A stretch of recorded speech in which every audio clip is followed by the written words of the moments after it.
ರಾಜ್ಯಪಾಲರ ಹತ್ರ ನಾವು ಸಂಜೆ 6 ಗಂಟೆಗೆ ಭೇಟಿಯಾಗಿದ್ದು ವಿವರವಾದ ಚರ್ಚೆಯನ್ನು ಮಾಡಿದ್ವಿ. ನಾಳಿನ ಸದನ ಏನು ಕರೆದಿದ್ದಾರೆ ಅವ್ರಿಗೆ ಬರೋದಕ್ಕೆ ಆಹ್ವಾನ ಮಾಡಿದ್ವಿ, ವಿನಂತಿ ಮಾಡಿದ್ವಿ. ಅಪೇಕ್ಷೆಯಲ್ಲಿ ನಾವಿದ್ದೇವೆ. 3 ವಿಷಯಗಳಲ್ಲಿ ಈ ಸಂದರ್ಭದಲ್ಲಿ ಇಷ್ಟು ಹೇಳ್ತೀನಿ.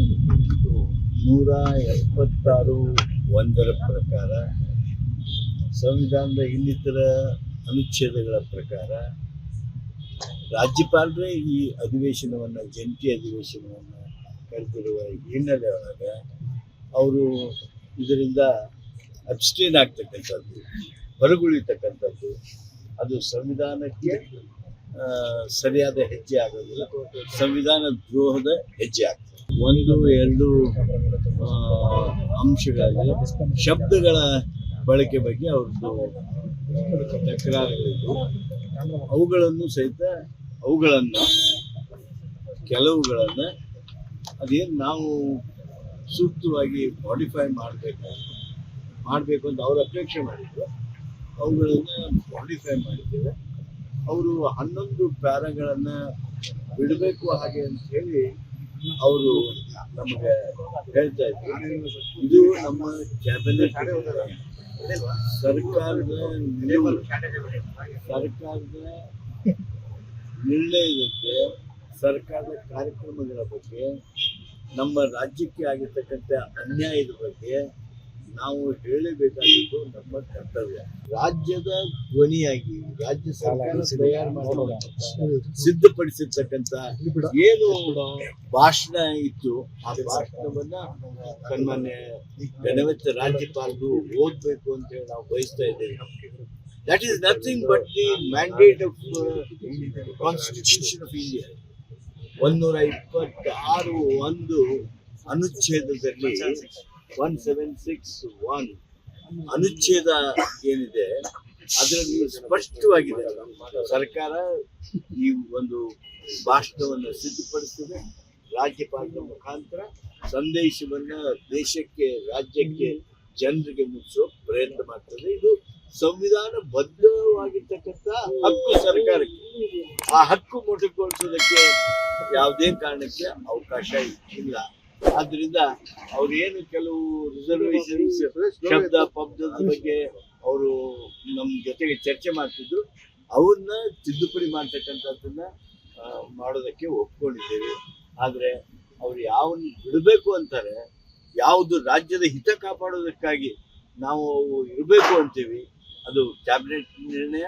ನಾವು ಸಾಯಂಕಾಲ ಹೋದಾಗ ಮಾನ್ಯ ರಾಜ್ಯಪಾಲರ ಜೊತೆಗೆ ಚರ್ಚೆ ಮಾಡಿದಾಗ ಅವರು ಈ ಅಂಶಗಳನ್ನ ಬಿಡೋದ್ರ ಬಗ್ಗೆ ಹೇಳಿದ್ರು. ಅಂತಿಮವಾಗಿ ನಾವು ಮುಖ್ಯಮಂತ್ರಿಗಳ ಜೊತೆ ಚರ್ಚೆ ಮಾಡ್ತೀವಿ, ಆದರೆ ನಮ್ಮ ಸರ್ಕಾರದ ಒಪ್ಪಿಗೆ ಇಲ್ಲ ಅನ್ನೋದ್ರ ಬಗ್ಗೆ ವಿಶೇಷವಾಗಿ ಹೇಳಿದ್ವಿ. ಮುಖ್ಯಮಂತ್ರಿ ಹತ್ರ ಬಂದು ನಾವು ಈಗಾಗಲೇ ಚರ್ಚೆ ಮಾಡಿದ್ದೀವಿ.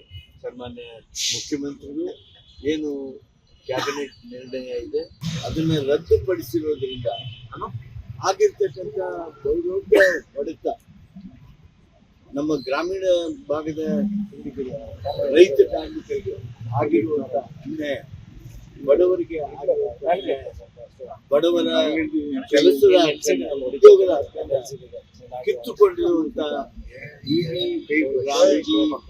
ಕಾನೂನೇನಿದೆ ಅದನ್ನು ಸಹಿಸೋದಕ್ಕೆ ಸಾಧ್ಯ ಇಲ್ಲ.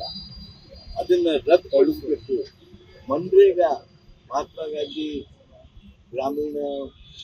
ರಾಷ್ಟ್ರೀಯ ಗ್ರಾಮೀಣ ಉದ್ಯೋಗ ಖಾತ್ರಿ ಕಾನೂನು ಏನಿದೆ ಅದನ್ನ ಮರುಸ್ಥಾಪನೆ ಮಾಡಬೇಕು ಅನ್ನುವಂಥ ನಮ್ಮ ಪ್ಯಾರಾ ಏನಿತ್ತು ಅದನ್ನು ನಾವು ಯಾವ ಕಾರಣಕ್ಕೂ ಕೈ ಬಿಡೋದು ಸಾಧ್ಯ ಇಲ್ಲ. ಯಾಕಂದ್ರೆ that is the people's voice. ಅದು ನಮ್ಮ ಸರ್ಕಾರದ ಧ್ವನಿ.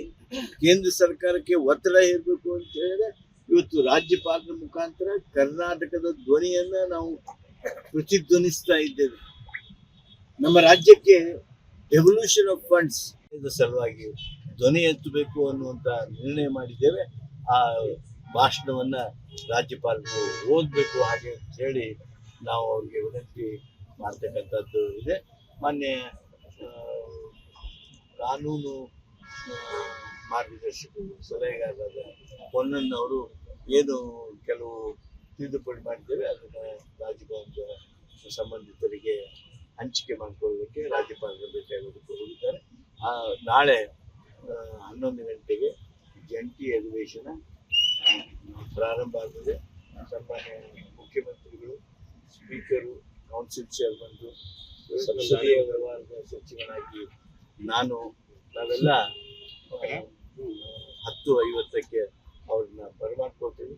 11ಕ್ಕೆ ಸನ್ಮಾನ್ಯ ರಾಜ್ಯಪಾಲರು ಬಂದು ರಾಜ್ಯ ಸರ್ಕಾರ ಸಿದ್ಧಪಡಿಸಿರ್ತಕ್ಕಂಥ ಆ ಭಾಷಣವನ್ನ ಸಂವಿಧಾನದ ಬದ್ಧವಾಗಿ ನಮಗೆ ಇರ್ತಕ್ಕಂಥ ಹಕ್ಕಿನಿಂದ ನೀಡುವ ಆ ಭಾಷಣದ ವಿವರಗಳನ್ನು ರಾಜ್ಯಪಾಲರು ಓದ್ತಾರೆ ಅಂತ ಹೇಳಿ ನಾನು ವಿಶೇಷವಾಗಿ ಅಪೇಕ್ಷೆ ಮಾಡ್ತೀನಿ. ಅವ್ರಿಗೆ ವಿನಂತಿ ಮಾಡಿ. ಲೇಟೆಸ್ಟ್ ಹಾಗೂ ಇಂಟ್ರೆಸ್ಟಿಂಗ್ ಸುದ್ದಿಗಳಿಗಾಗಿ ಬಾಸ್ ಟಿವಿ ಕನ್ನಡ ಚಾನೆಲ್ನ ಸಬ್ಸ್ಕ್ರೈಬ್ ಮಾಡಿ. ಹಾಗೆಯೇ ಬೆಲ್ ಐಕಾನ್ ಪ್ರೆಸ್ ಮಾಡಿ. ಇದರ ಜೊತೆಗೆ ಫೇಸ್ಬುಕ್, ಇನ್ಸ್ಟಾಗ್ರಾಮ್, ಎಕ್ಸ್ ನಲ್ಲೂ ಮಿಸ್ ಮಾಡದೆ ಫಾಲೋ ಮಾಡಿ.